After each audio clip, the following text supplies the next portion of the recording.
Inmediatamente después del asesinato de la familia real rusa, en el verano de 1918, un oficial llega a la escena del crimen para realizar una investigación. Entre las posesiones de la familia, dice haber descubierto solo 3 libros: la Biblia, Guerra y Paz de León Tolstoy y Lo grande en lo pequeño de Sergei Nilus, cuyo apéndice incluye los protocolos de los sabios de Sion. Y esa conexión entre los protocolos y la ejecución de los Romanov se extiende como un incendio entre los partidarios de derechas del zar. Cuando los protocolos de los sabios de Sion aparecen en la transición de la Rusia zarista a la bolchevique, y todos los zaristas y derechistas huyen del país, ¿a dónde van? Intentan huir a Europa, Alemania, Francia, esos países. Y no sería sorprendente que en su equipaje, además de algunos recuerdos de sus hogares, llevaran una copia rusa de los protocolos de los sabios de Sion, que para ellos era como un nuevo evangelio. Entre los muchos partidarios del zar que huyen a Europa está Fyodor Bimberg. Y si los protocolos son una enfermedad, Bimberg es su transmisor. En 1920, Bimberg se asienta en Berlín y pasa los protocolos a Gottfried Surbeck, que publica las primeras ediciones en alemán de los protocolos de los sabios de Sion. Es un éxito de ventas inmediato y se reimprime 5 veces en los 2 primeros años.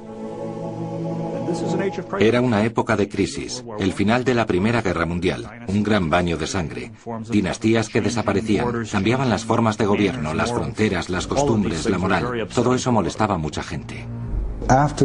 Después de la revolución bolchevique de 1917, los antibolcheviques tenían la tendencia a pensar que los bolcheviques eran judíos, y eso dio credibilidad a los protocolos cuando reaparecieron unos años después. Esta revolución horrible ha sido provocada por los judíos como un paso más de su plan para dominar el mundo.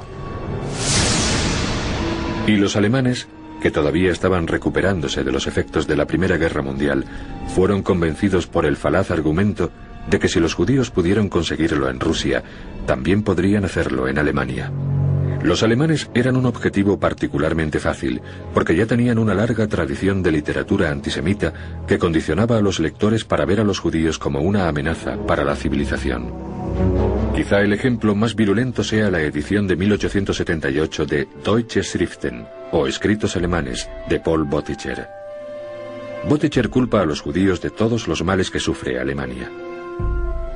La única solución, sugiere reveladoramente, es la exterminación de los judíos. Y así, el virus de los protocolos de los sabios de Sion infectó fácilmente a la víctima debilitada.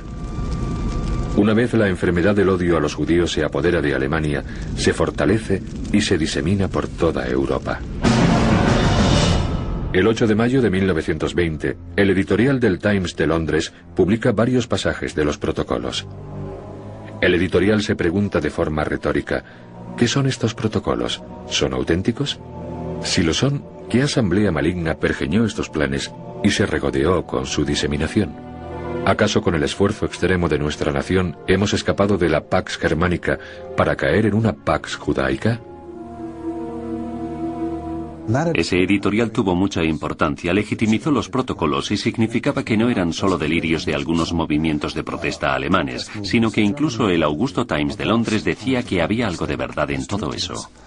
Poco después de su publicación en Londres, Winston Churchill, el joven ministro de guerra británico, declara al Illustrated Sunday Herald: desde los días de Espartaco hasta los de Karl Marx, esta conspiración internacional para terminar con la civilización y reconstruir la sociedad no ha hecho más que crecer.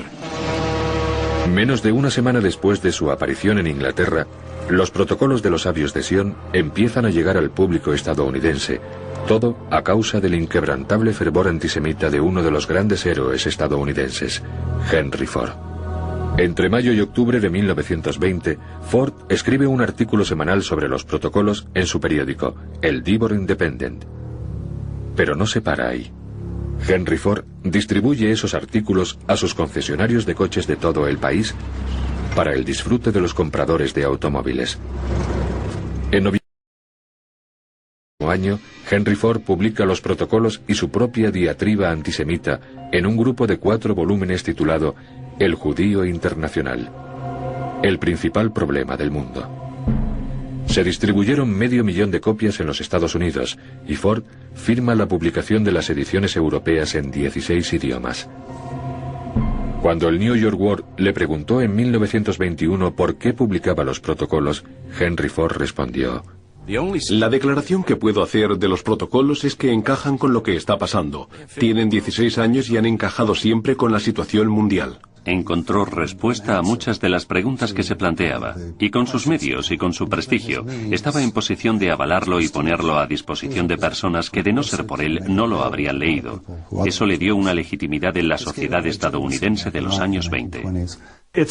Lo relevante aquí no era lo que dijera Ford, sino quién era Ford. Se trataba de un hombre de gran éxito, muy admirado. Y no era necesario leer los protocolos de los sabios de Sion para decir, bueno, si Henry Ford lo está apoyando de esa manera y está perdiendo dinero, perdió varios millones de dólares publicando ese libro de 4 volúmenes, tiene que haber algo de verdad. La campaña de Henry Ford sobre los protocolos fracasó en los Estados Unidos. Los estadounidenses no aceptaron la teoría de que existía una conspiración judía internacional.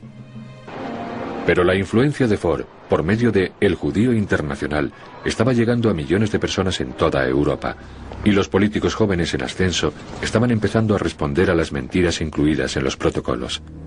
En particular, un joven con grandes ambiciones políticas quedó fascinado por la insistencia con que mantenía Ford que la conspiración judía era real.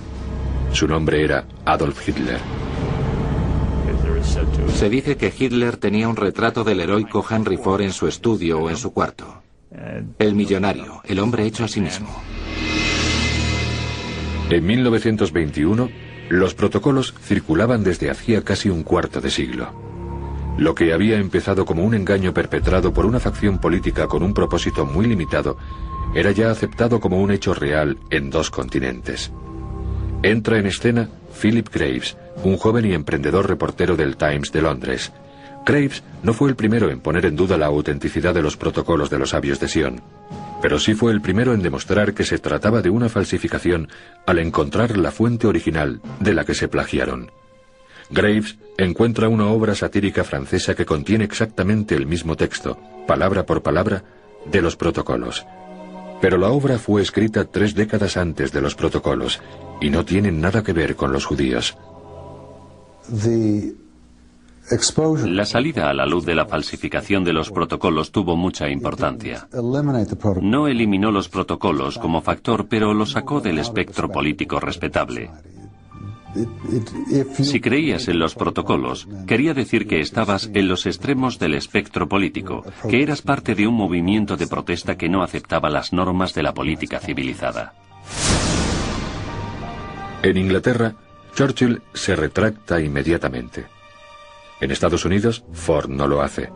El Comité Judío estadounidense tarda 6 años en recibir una disculpa por escrito de Henry Ford por sus artículos, pero hasta el día de su muerte siguió manteniendo que, aunque los protocolos eran falsos, lo que decían era real. En Alemania, esa idea ya estaba haciendo historia. Cuando los alemanes intentaron entender por qué habían perdido tanto en la Primera Guerra Mundial, buscaron una explicación en los protocolos. Y durante los años 20, la tendencia a culpar a los judíos de todos los problemas no hizo más que crecer y crecer. Y los convencidos empiezan a pasar de las palabras a los hechos, y de los hechos al derramamiento de sangre. Las semillas del genocidio empiezan a echar raíces.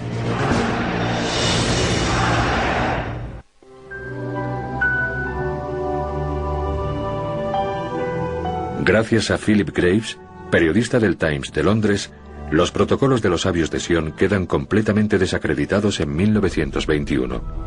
Pero poco después, Walter Rathenau, el ministro alemán de Asuntos Exteriores, es asesinado frente a su casa de Berlín. Los motivos del crimen están directamente relacionados con quienes creen en los protocolos. El juez que preside el tribunal que juzga a uno de los asesinos de Rathenau dice al asesino convicto: